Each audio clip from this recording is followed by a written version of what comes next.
The autumn leaves crunched beneath my boots as I walked up the familiar driveway of our family home in Cedar Falls, Iowa. After 18 months deployed in Afghanistan, everything looked smaller. Somehow the white picket fence, the old maple tree where Derek and I used to climb as kids, even the house itself seemed to have shrunk in my absence. My name is Marcus Thompson. I'm a staff sergeant in the U.S. Army. At 28, I've seen more than most people twice my age, but nothing could have prepared me for what I was about to discover about my own brother. Before we jump back in, tell us where you're tuning in from, and if this story touches you, make sure you're subscribed, because tomorrow, I've saved something extra special for you. Mom burst through the front door before I could even knock, her graying hair bouncing as she ran toward me. Marcus, oh honey, you're finally home. She wrapped me in one of those bone-crushing hugs that only mothers can give, and for a moment, all the noise in my head went quiet. Hey Mom, I whispered, breathing in her familiar scent of vanilla and lavender. I missed you too. Dad appeared behind her, his weathered hands extended. At 62, retired from the railroad, still had the firm handshake that had intimidated Derek and me throughout our childhood. Welcome home, son. We're proud of you. Inside, the house smelled like pot roast and fresh bread Mom's specialty for special occasions. The living room was exactly as I'd left it, except for one glaring addition that made my blood run cold. There, it's prominently displayed on the mantelpiece above the fireplace. That was my Bronze Star Medal, the same medal I'd earned for actions during a Taliban ambush outside Kandahar, where I'd pulled 3 wounded soldiers to safety under heavy fire. The medal I'd mailed home to Mom for safekeeping, along with a letter explaining exactly how I'd earned it. But that wasn't the problem. The problem was the framed photograph sitting right next to it, a picture of my younger brother Derek in his dress blues, smiling that cocky grin I knew so well. Where's Derek? I asked, trying to keep my voice steady. Oh, he's at the base, Mom said, bustling toward the kitchen. He should be home for dinner. He's been so excited to see you, Marcus. He talks about you all the time to his friends. I'll bet he does, I thought grimly. Derek Thompson was 25, 3 years younger than me, and currently serving as a private first class at Fort Carson, Colorado. Unlike me, Derek had chosen a desk job in communications, far from any combat zones. Not that there was anything wrong with that, the military needs all kinds of people. But Derek had always been jealous of my deployments, my rank, my experiences. Apparently he'd found a way to even the score. Mom, I said carefully, why is Derek's picture next to my medal? She looked confused for a moment, then smiled. That's his medal, honey. He earned it in Afghanistan last year, didn't you know? He saved 3 soldiers during an enemy attack. We're so proud of both our boys. The room started to spin. I'd earned with my own sweat and blood, now being attributed to my brother, who'd never even left American soil. Mom, I said slowly, Derek has never been deployed. He's been stationed in Colorado this whole time. She laughed. That nervous laugh she used when she thought someone was joking. Don't be silly, Marcus. Derek wouldn't lie about something like that. He showed us all the paperwork, the commendation letters. He even has photos from Afghanistan. Photos from Afghanistan. I knew exactly which photos those were, the ones I'd sent home in letters, the ones Derek had obviously claimed as his own. The front door opened and Derek walked in, still in his ACUs. He was tall like me, but leaner, with the same dark hair and blue eyes that ran in the Thompson family. When he saw me, his face lit up with what looked like genuine excitement. Marcus, man, it's good to see you. He crossed the room in 3 quick steps and pulled me into a hug that felt like a performance. How was the flight? You look good, brother. I hugged him back, but my mind was racing. How long has this been going on? How many people had he told? Most importantly, how was I going to handle this without destroying our family? Derek, I said, pulling back to look at him. We need to talk. Something flickered in his eyes. Just for a second before the smile returned. Of course, man. Later, though. Okay. Mom's making your favorite dinner, and I want to hear all about your deployment. The irony wasn't lost on me. He wanted to hear about my deployment so he could add more details to his stolen story. Dinner was a surreal experience. Derek regaled. Mom and Dad with stories about his time in Afghanistan, using details from letters I'd sent home, mixing in facts he'd obviously researched online. He talked about the heat, the sand, the local children who would wave at the convoys. All things I'd written about, all experiences he'd never had. "Tell them about the medal, Derek," Mom prompted, beaming with pride. Derek's smile faltered for just a moment. "Oh, Mom, Marcus doesn't want to hear about that. He's got his own stories." "Actually, I'd love to hear about it," I said, my voice dangerously calm. "Tell me exactly how you earned that Bronze Star." The color drained from Derek's face, but he recovered quickly. "Well, you know how it is, Marcus. Combat situations they're hard to talk about. Brings back memories." Dad nodded understandingly. "We understand, son. You don't have to relive it." I wasn't about to let him off the hook. No, really. "Derek, I think it would be good for you to talk about it. Therapeutic, you know. Tell us about the ambush." Derek's hands were shaking now. He put down his fork and looked at me with pleading eyes. Please, please, what, Derek? Please don't make you tell the truth." The table went silent. Mom and Dad looked between us, confusion written on their faces. "Boys," Dad said in his warning voice, "what's going on here?" I stood up, my chair scraping against the hardwood floor. "What's going on, Dad? Is that Derek has been lying to you for months? That's not his medal. It's mine." The silence that followed was deafening. Derek's face went through several emotions: fear, anger, resignation, before settling on defiance. "You can't prove that," he said quietly. "Actually, I can." I pulled out my phone and scrolled through my photos until I found what I was looking for. Here's a picture of me receiving the medal from Colonel Williams. And here's another one of me with the 3 soldiers I saved: Patterson, Rodriguez, and Kim. Would you like to call them and ask who really pulled them to safety? Derek's shoulders sagged. The fight went out of him all at once, and he looked like the scared little boy I remembered from our childhood. "I'm sorry," he whispered. "I'm so sorry, Marcus. I didn't mean for it to go this far." Mom's hand flew to her mouth. "Derek, you couldn't have." "I did," he said, tears starting to flow. "I took credit for Marcus's medal. I told everyone at the base that I earned it in Afghanistan. I even told my commanding officer, Major Patterson." "Wait," I said, my blood running cold. "Major Patterson? You mean there's someone with authority who thinks you earned my medal?" Derek nodded miserably. "I had to submit the paperwork for my service record. I forged some documents, made it look like I'd been deployed with your unit. This was worse than I'd thought. Derek hadn't just lied to our family, he'd falsified military documents. That was a court-martial offense, maybe even a felony." "Derek," I said, sitting back down, "do you understand what you've done? This isn't just about lying to Mom and Dad. You've committed fraud against the United States Army." He buried his face in his hands. I know, I just... ... I wanted them to be proud of me too. You're the war hero, the decorated soldier. I'm just a communications specialist who's never done anything important." "Your job is important," I said firmly. "Every job in the military is important. But more importantly, you're our son, and we've always been proud of you," Dad said, Rice's voice heavy with disappointment. "Have you?" Derek looked up, his eyes red with tears. "Because all I ever heard was Marcus did this, and Marcus did that. Marcus is so brave, Marcus is so strong. What about me? What about what I do?" I felt a stab of guilt. Had Derek really felt so overshadowed? Had we made him feel like he wasn't good enough? "Derek," I said gently, "I never meant to make you feel that way. I'm proud of you, brother. Proud that you serve, no matter where or how." "It's too late for that now," he said bitterly. "Dilly, I've screwed everything up. When Major Patterson finds out I'll be court-martialed, I'll go to prison." As I looked at my brother, really looked at him, I saw not the lying fraud I'd been angry at, but a young man who'd made a terrible mistake because he felt inadequate.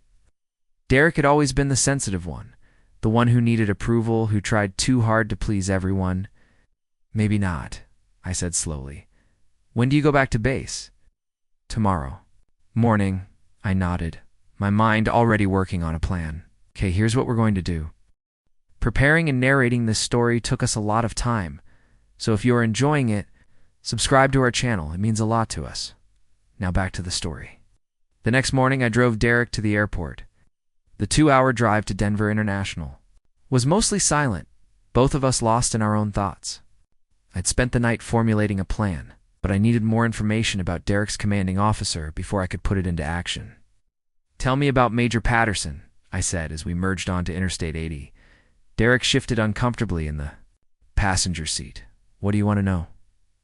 "Everything." "How long has he been your CO? What's he like? How did you convince him about the medal?" Derek sighed. "He's been my commanding officer for about 8 months. He's actually a good guy, Marcus. Fair supportive of his soldiers. That's what makes this so much worse." "How did you convince him?" "I didn't have to do much convincing. I just submitted the paperwork showing I'd been awarded the Bronze Star. And he took it at face value. Why wouldn't he? Who lies about something like that?" I had to admit, Derek had a point. Most people wouldn't expect a soldier to fabricate such an elaborate lie. "What about the forged documents?" "I'm good with computers," Derek said quietly. "I know how to make things look official. Created deployment orders, after-action reports, and witness statements. I even made fake photos of myself in Afghanistan by photoshopping my face onto pictures you sent home." The level of premeditation was staggering. This wasn't a spur-of-the-moment. Derek had carefully constructed an entire false narrative. "Derek, how many people believe you're a Bronze Star recipient?" "Everyone in my unit? Maybe 100 people? Major Patterson even recommended me for promotion based on my combat experience." My heart sank. This was going to be a disaster for Derek's military career. But there might be a way to minimize the damage if I could get Major Patterson to understand the full situation. "I'm going to need his contact information," I said. "What are you planning to do?" "I'm going to invite him to dinner." Derek's head snapped toward me. "What?"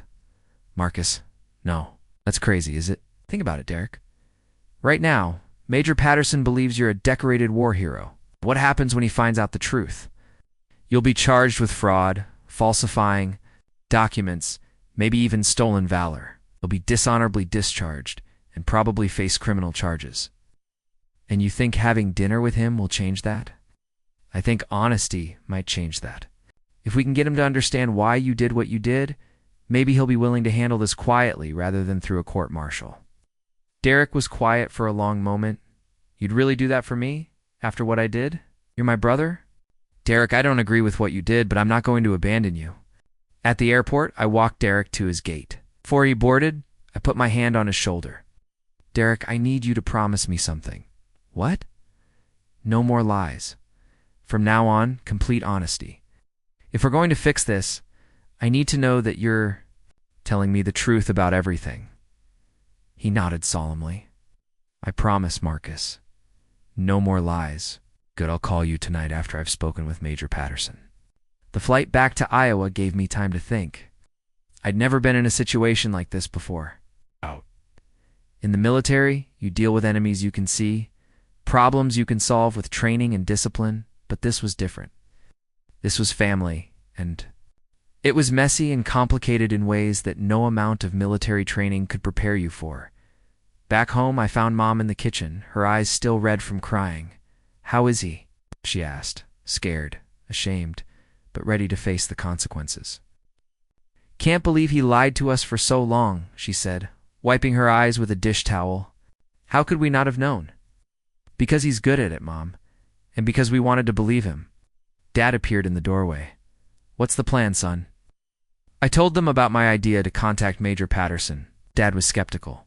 "You really think this commanding officer is going to listen to reason?" "I don't know, Dad, but I have to try. Derek made a mistake, but he's not a bad person. He's just ... lost." That evening, I called Derek and got Major Patterson's contact information. Then I placed the call that would either save my brother's career or destroy it completely. "Major Patterson, this is Staff Sergeant Marcus Thompson. I understand you're my brother Derek's commanding officer." "Yes, Sergeant Thompson. Derek speaks of you often. I understand you two served together in Afghanistan. The first lie. Derek had told his CO that we'd served together." "Actually, sir." "That's what I'm calling about. I'm afraid there's been a misunderstanding. I was wondering if you might be available to have dinner with my family this weekend. There's some things about Derek's service record that I think you should know." There was a long pause. Is Private Thompson in some kind of trouble, Sergeant? Complicated, sir. I'd rather discuss it in person, if that's possible. Can you give me any idea what this is about? I chose my words carefully. It's about Derek's Bronze Star Medal, sir. I believe there may be some discrepancies in the official. Record another pause. Longer this time. Yes, Sergeant Thompson, I think I'd very much like to have that dinner. When would be convenient? This Saturday evening, sir? I'll email you the address. I'll be there, and Sergeant. Yes, sir. I have a feeling this is going to be a very interesting conversation. After I hung up, I sat in my childhood bedroom, staring at the wall where Derek and I had carved our initials when we were kids. MT plus DT brothers forever, he'd said. I just hoped that would still be true after Saturday night. The next few days passed in a blur of preparation and anxiety. I spent hours researching Major Patterson, trying to understand what kind of man I'd be dealing with. What I found was encouraging. Major James Patterson was a career military officer, 43 years old, with 22 years of service. He served 3 tours in Iraq and 1 in Afghanistan, had been awarded the Purple Heart after being wounded by an IED in 2007, and had a reputation for being fair but firm with his soldiers. More importantly, he'd been involved in several cases where soldiers under his command had faced disciplinary action, and he'd consistently advocated for rehabilitation over punishment when possible. This was a man who understood that good soldiers could make bad decisions. I called Derek every evening to update him on the plan. Are you sure about this, Marcus? He asked on Thursday night. Maybe I should just confess and face the consequences. The consequences could include prison time, Derek, and even if you avoid that, you'll be dishonorably discharged. Do you want that on your record for the rest of your life? I deserve it. Maybe, but you also deserve a chance to make things right. Major Patterson is a good man, Derek. If we handle this correctly, he might be willing to work with us. What do you mean, work with us? I've been thinking about this. The military has procedures for handling situations like this. If Major Patterson agrees to handle it administratively rather than through a court-martial, you might be able to avoid the worst consequences. What would that look like? You'd probably face a reduction in rank, loss of pay, extra duty, maybe. Some counseling, but you'd keep your job and your honor. Derek was quiet for a moment. You really think he'd do that? I think it's our best shot. But Derek, you have to understand something. When Major Patterson gets here, you're going to have to tell him everything. It's every lie, every forged document, every person you deceived. If he catches you in even one more lie, all bets are off. I understand.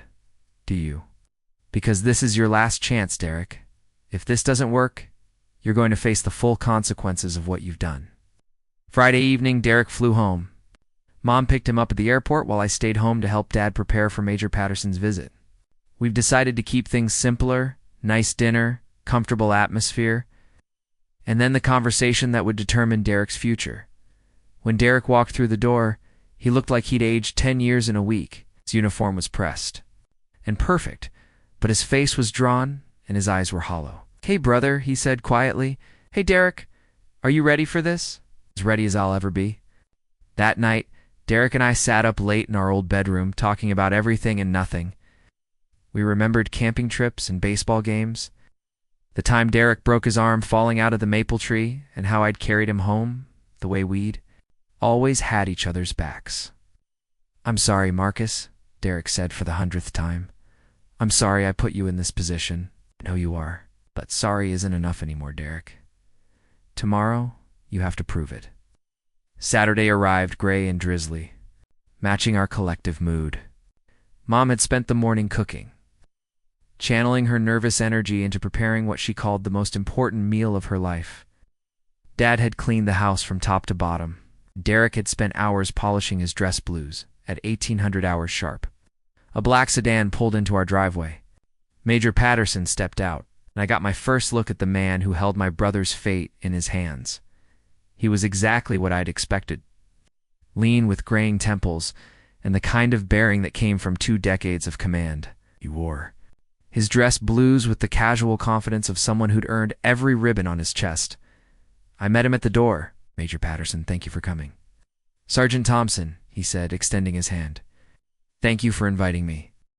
Mom and Dad greeted him warmly, and Derek stood at attention until Major Patterson told him to relax. "This is a lovely home," Major Patterson said, looking around. "You should be proud of your sons, Mr. and Mrs. Thompson." "We are," Mom said. Though I caught the slight tremor in her voice, dinner was a careful affair. Major Patterson was charming and professional, asking about our family history, Dad's work on the railroad, Mom's volunteer work at the church. He complimented the food and made easy conversation about everything except the reason he was there. Derek barely spoke, answering direct questions with "yes, sir," or "no, sir," his hands shaking slightly every time he reached for his water glass. Finally, after Mom had cleared the dessert plates, Major Patterson set down his coffee cup and looked directly at me. "Well, Sergeant Thompson, I believe you wanted to discuss some discrepancies regarding Private Thompson's service record. The moment of truth had arrived." "Yes, sir?" "Before we begin, I want to thank you for coming here tonight instead of handling this through official channels. What we're about to discuss is ... complicated." "I'm listening." I took a deep breath. "Major Patterson, my brother Derek has never been deployed to Afghanistan. He's never been in combat. He didn't earn the Bronze Star medal that's in his service record." The silence that followed was deafening. Major Patterson's expression didn't change, but I saw something shift in his eyes. "I see," he said quietly. "And you know how?" "Because I earned that medal, sir, in Afghanistan in 2023 during an ambush outside Kandahar. I saved 3 soldiers from my unit, Patterson, Rodriguez, and Kim. Derek has been using my experiences, my photos, and my medal to create a false narrative about his own service." Major Patterson turned to Derek, who was staring at his hands. "Private Thompson, is this true?" Derek looked up, his eyes filled with tears. "Yes, sir, it's true. Stand up, soldier." Derek stood, his posture rigid despite his emotional state. "Private Thompson, are you telling me that you have been representing yourself as a Bronze Star recipient when you have never been in combat?" "Yes, sir." "And that you have submitted false documents to support this deception?" "Yes, sir." "And that you have lied to me, your commanding officer, about your service record?" Derek's voice was barely a whisper. "Yes, sir." Major Patterson was quiet for a long moment, studying Derek with an expression I couldn't read. Finally, he sat back in his chair. "Private Thompson, do you understand the seriousness of what you've done?" "Yes, sir." "Do you understand that this could result in a court-martial, dishonorable discharge, and federal criminal charges?" "Yes, sir." "Then, explain to me why you did it." Derek looked at me, then at our parents, then back at Major Patterson. "I was jealous, sir. Jealous of my brother's accomplishments, jealous of the respect he earned, jealous of the way people looked at him. I wanted that for myself, and I took the easy way instead of earning it." "And how long has this deception been going on?" 8 months, sir. Since shortly after you became my commanding officer." "Ah!" Major Patterson nodded slowly. "And in those 8 months, how many people have you deceived?" "Everyone in my unit, sir. It's maybe 100 people total, including me. Yes, sir. Especially you." Major Patterson stood and walked to the window, looking out at the darkening sky. The rest of us sat in silence, waiting for him to speak. "Private Thompson," he said finally, "in my 22 years of service, I have dealt with many disciplinary issues. Soldiers who went AWOL, soldiers who disobeyed orders, soldiers who got into fights, or drank too much, or made poor decisions. But I have never dealt with anything quite like this." Derek's shoulders sagged. "I understand, sir. I don't think you do." Major Patterson turned back to face us. "What you've done isn't just fraud or stolen valor. You've undermined the integrity of the entire system. Every medal, every commendation, every award loses some of its meaning when people like you cheapen it with lies." "Yes, sir." Major Patterson continued, "I also recognize that you're a young man who made a terrible mistake, and I can see that you're genuinely remorseful." I felt a flicker of hope. "Sergeant Thompson," Major Patterson said, turning to me, "why did you invite me here tonight?" Why not simply report this through proper channels? Because Derek is my brother, sir. And because I believe he can learn from this mistake and become a better soldier. You're willing to vouch for him? I am, sir. Major Patterson looked at our parents. Mr. and Mrs. Thompson, what do you think should happen to your son? Dad stood, his voice steady, despite the emotion in his eyes.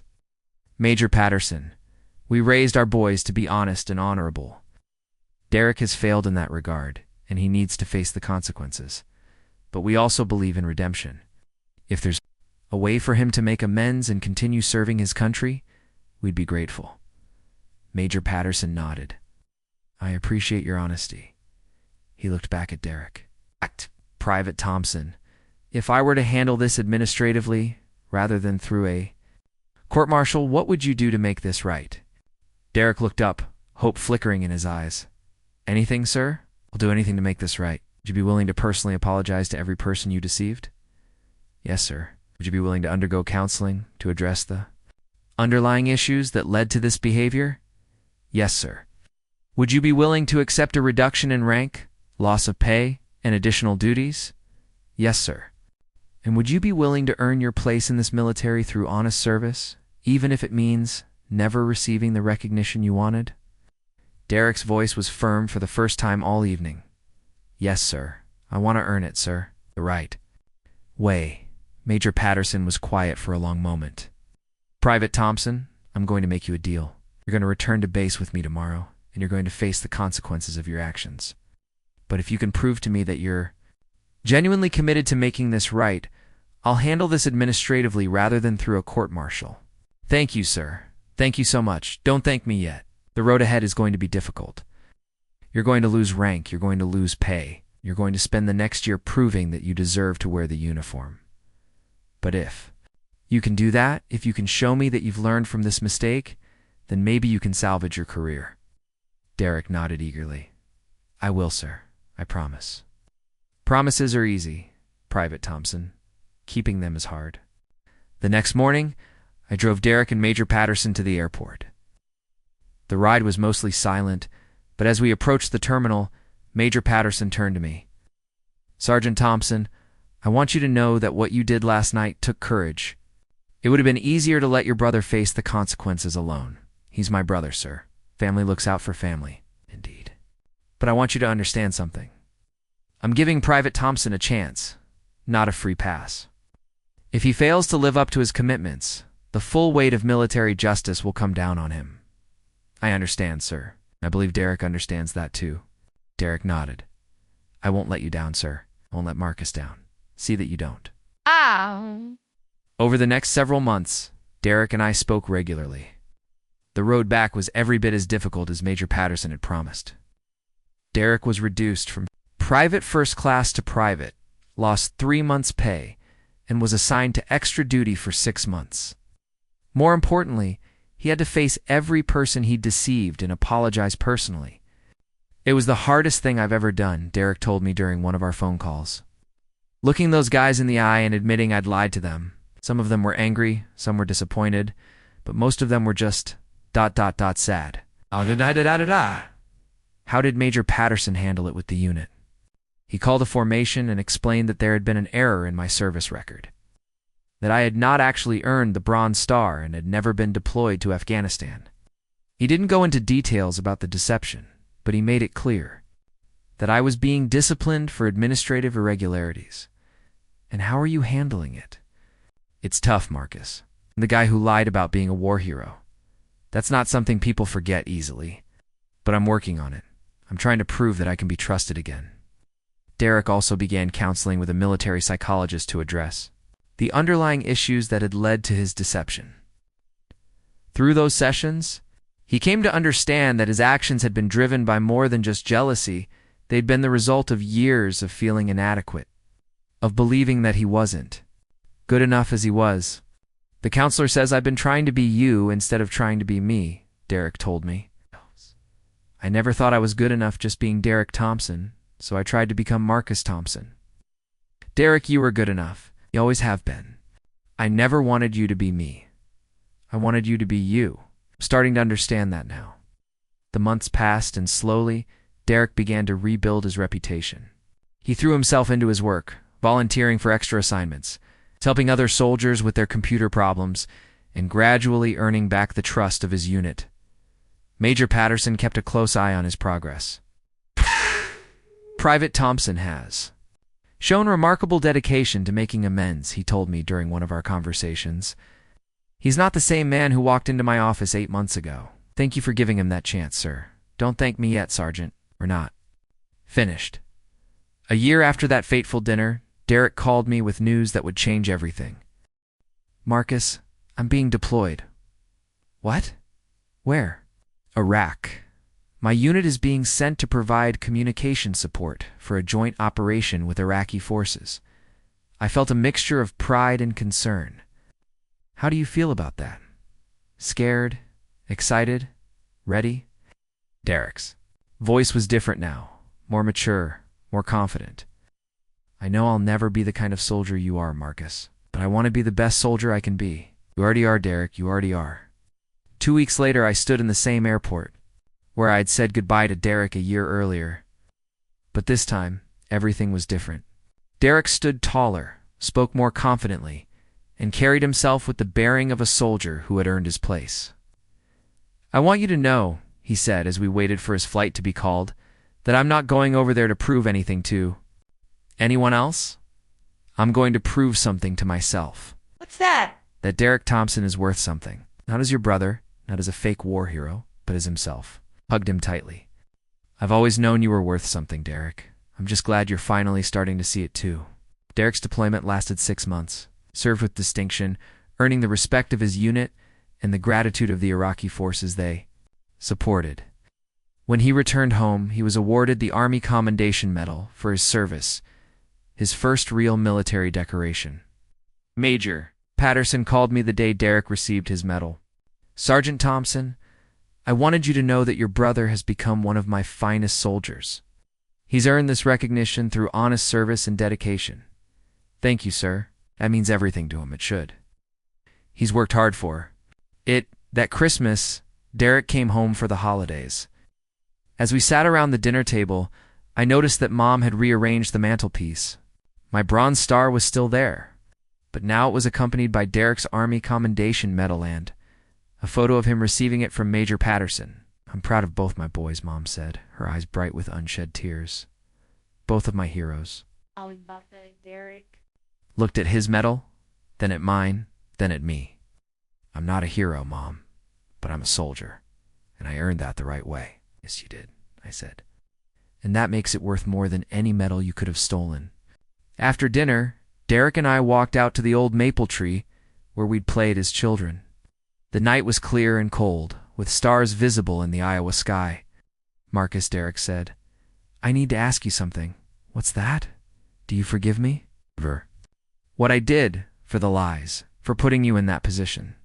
I looked at my brother, really looked at him and saw not the scared young man who had stolen my accomplishments, but a mature soldier who had earned his place through honest service.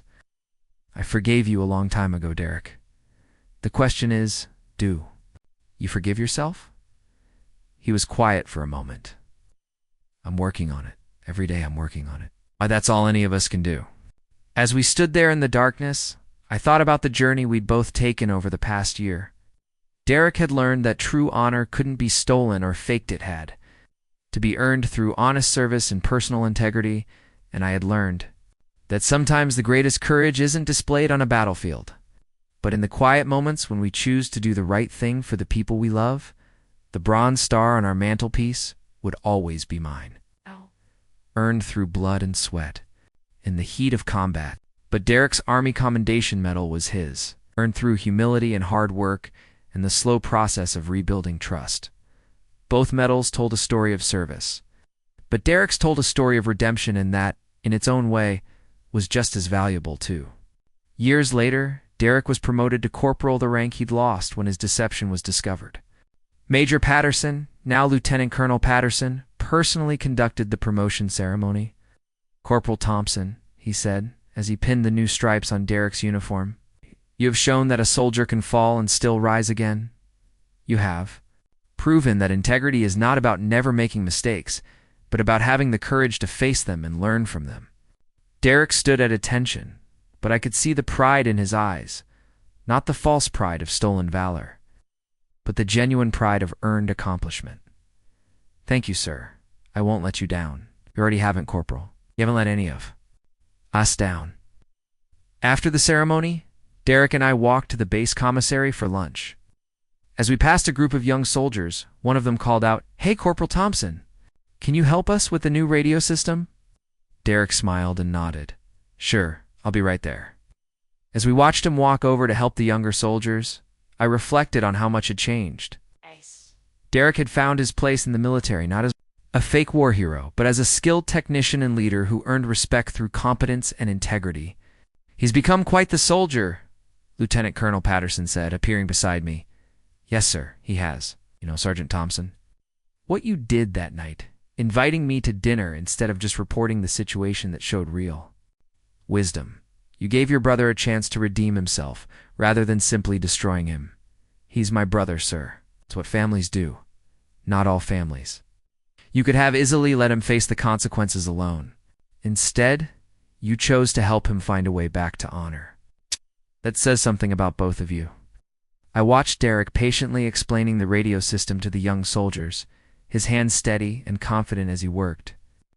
This was who he was meant to be, not a combat hero, but a teacher, a mentor, a solid soldier who made the people around him better. "Sir," I said, "can I ask you something?" "Of course."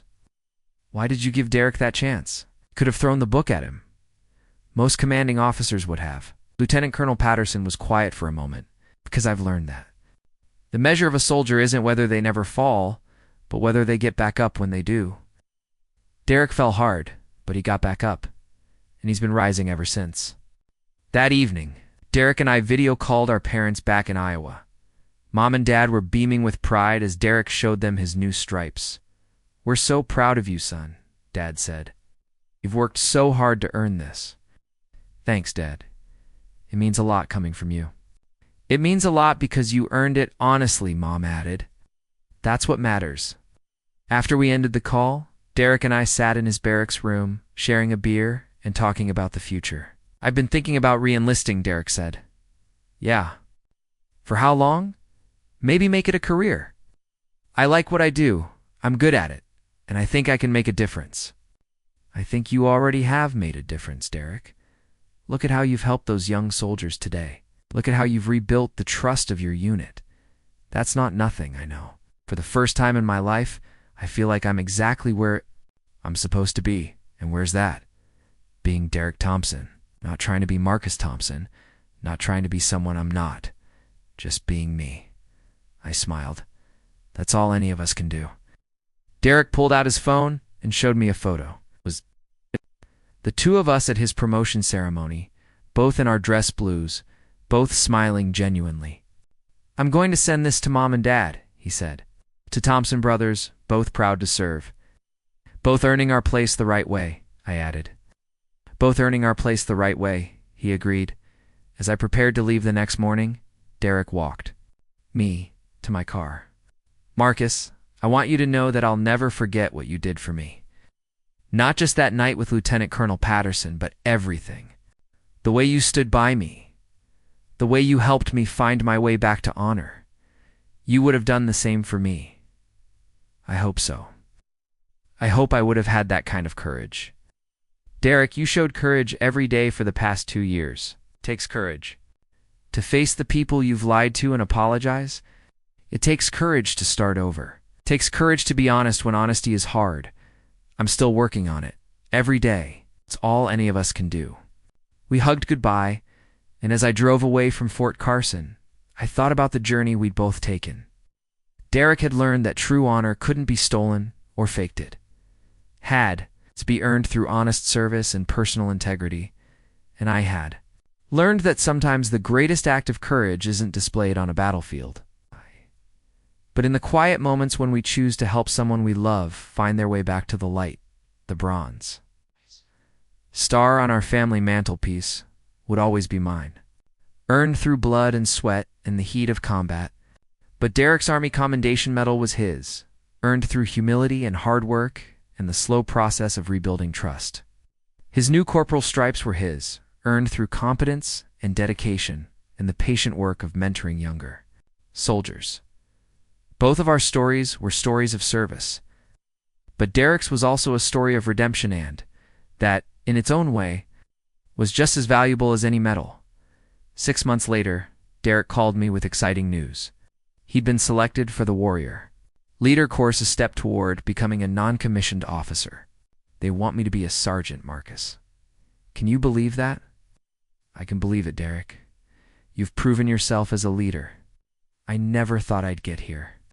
After everything I did, I thought my career was over. Your career was never over, Derek. It just took a different path than you expected. A better path. A better path, I agreed. As we talked, I realized that Derek's story had become something more than just a cautionary tale about stolen valor. It had become a story about redemption, about the possibility of earning back trust and honor through honest effort. Become a story about the power of family to help us find our way back to who we're meant to be. The dinner with Lieutenant Colonel Patterson had been a turning point. But it was only the beginning. The real work had happened in the months and years that followed the daily choice to be honest, to work hard, to earn respect through actions rather than lies. Derek had learned that he didn't need to be a war hero to be valuable. He didn't need to steal someone else's accomplishments to be proud of his own. He just needed to be himself, Derek Thompson, skilled technician, patient teacher, loyal soldier. Up next, you've got 2 more standout stories right on your screen. This one hits the mark. You won't want to pass these up. Just click and check them out. And don't forget to subscribe and turn on the notification bell so you don't miss any upload from us.